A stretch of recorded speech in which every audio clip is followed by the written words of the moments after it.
केरल में बाढ़ से जूझ रहे लोगों की मदद करने के लिए लोग बढ़ चढ़ कर आगे आ रहे हैं। इसी कड़ी में सोनीपत की राई इंडस्ट्री एसोसिएशन के उद्योगपतियों ने 7 लाख रुपए एकत्रित करके जिला उपायुक्त को सौंपे। उनका कहना है कि हमारा लक्ष्य है यहाँ से हम 21 लाख रुपए एकत्रित करके केरला रिलीफ फंड में भेजेंगे।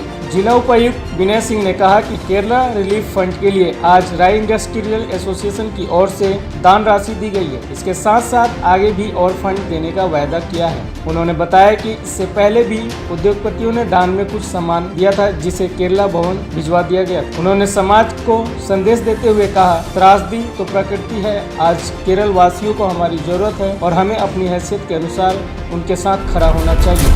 अल्लाहु अकबर।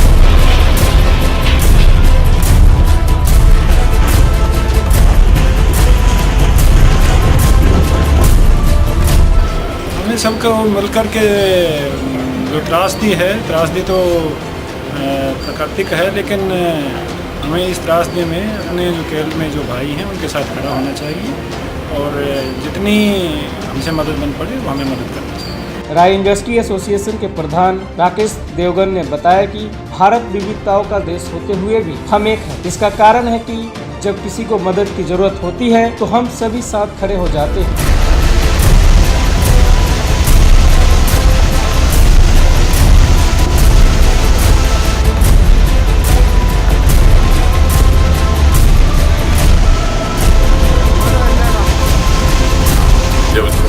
जिस समाज के अंदर हम रह रहे हैं उस समाज की सबसे बड़ी बात क्या है कि जब भी कोई त्रासदी आती है तो हम सब लोग एक हो जाते हैं। ये भारत की सभ्यता पुराने से चली आ रही है, जो आज तक इतने धर्म इतनी भाषाओं को अब तक बांधे हुए हैं। जब हम लोगों को पता चला केरल के अंदर भी ऐसी त्रासदी आई तो हम सभी जितने इंडस्ट्रियलिस्ट एसोसिएशन है यहाँ पे, जितने हमारे भाई हैं, सबने बैठ के विचार किए क्या न कि क्यों ना कुछ मदद की जाए।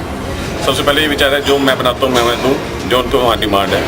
जो चावल बना था चावल दिए, जिसने गेहूँ थे गेहूँ दिए, जिसके पास दालें थी दालें दी, और जिनके पास कैश था उन्होंने कैश भी दिया। और आने वाले टाइम में अभी हम सोच रहे हैं सोमवार या मंगलवार को एक ट्रक दाल का और चावल का वहाँ पर और भेजेंगे। मैं क्या 6.5-7 लाख रुपया आज में इकट्ठा हो चुका है। आने वाले टाइम में हमारा डिमांड इतना है कि 21 लाख रुपये कम से कम यहाँ से इकट्ठा हो चुका है। आज राई फैक्ट्री में जो कुछ बनता है सबसे पहले वो पहुंचा है। इसके बाद आज लगभग 6 लाख रुपए एकत्रित किया जा चुका है और हमारा लक्ष्य है कि 21 लाख रुपए एकत्रित करके यहाँ से भेजा जाए। लेटेस्ट खबरों के लिए सब्सक्राइब करें हमारे YouTube चैनल को और बेल आइकन को दबाना ना भूलें।